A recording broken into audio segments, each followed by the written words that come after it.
Hello नमस्ते प्रणाम हर हर महादेव। हम आप सबके भाई बनी दीपक दीपांशु। तो भैया आप सभी के स्वागत बाटे हमारे यूट्यूब चैनल दीपक दीपांशु राइटर में। तो आप लोग कैसन बानी? हमरा आशा ना पूरा विश्वास बा कि आप लोग एकदम ठीक होखम और एकदम ठीक रह जा, मस्त रह जा, स्वस्थ रह जा और व्यस्त रह जा। तो चली भैया आज हम सब खातिर लेकर के आइल बानी इस साल के सबसे पहिल का बोलबम गाना। अब बहुत ही एकदम जबरदस्त गाना लेकर के आइल बानी जौन की तर्ज बाटे कलकतिया के लड़की खेसारी लाल भैया के गाना पर गाना बाटे बहुत एकदम जबरदस्त तगड़ा मैटर बा। डिबेट सॉन्ग बाटे, बोलबम के गाना है, सावन गीत, सावन के गाना है, सावन गीत।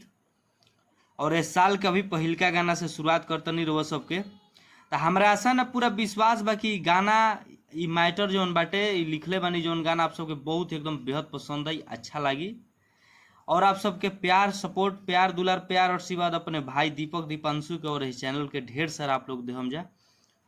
तो चलिए भैया अभी तक जो भी भाई हमारे इस चैनल के सब्सक्राइब निकलने के लिए प्लीज़ आप लोग सब्सक्राइब करके बेल आइकन प्रेस कर ली, ताकि जो भी वीडियो लेकर के नोटिफिकेशन आप सबके पास पहुंचे।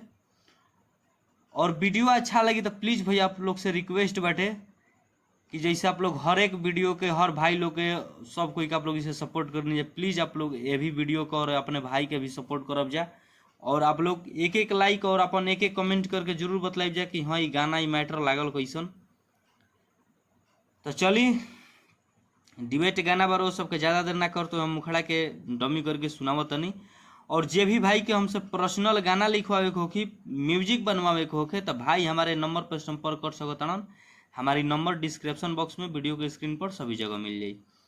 तो चली रुआ सबके ज़्यादा देर ना करते हुए हम मुखड़ा के डमी करके सुनावत तनी। लइका के लाइन बाटे, लइका कहताने कि जनी जा तू नहीं हरवाए गौरा मानी ल कहल आ नइखे तुहरा पापा लेखा कैलाश में महल।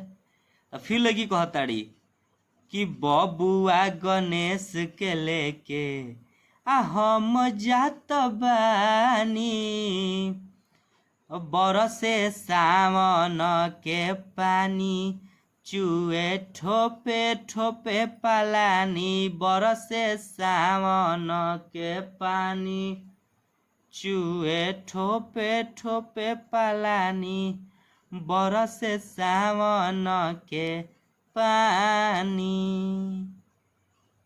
एकदम से मुहे गाना बाटे कि कलकत्ता के लइकी काला जादू जानेली सा। उहे गाना है, उहे ट्यून है, उहे धुन, सब कुछ आप लोग के उहे बाटे। तो चलिए हमनी के मुखड़ा रहा तो वो सबके कैसा नहीं लागल आप लोग कमेंट करके जरूर बतलाइब जा। और अच्छा लगी तो प्लीज़ आप लोग शेयर जरूर करब जा।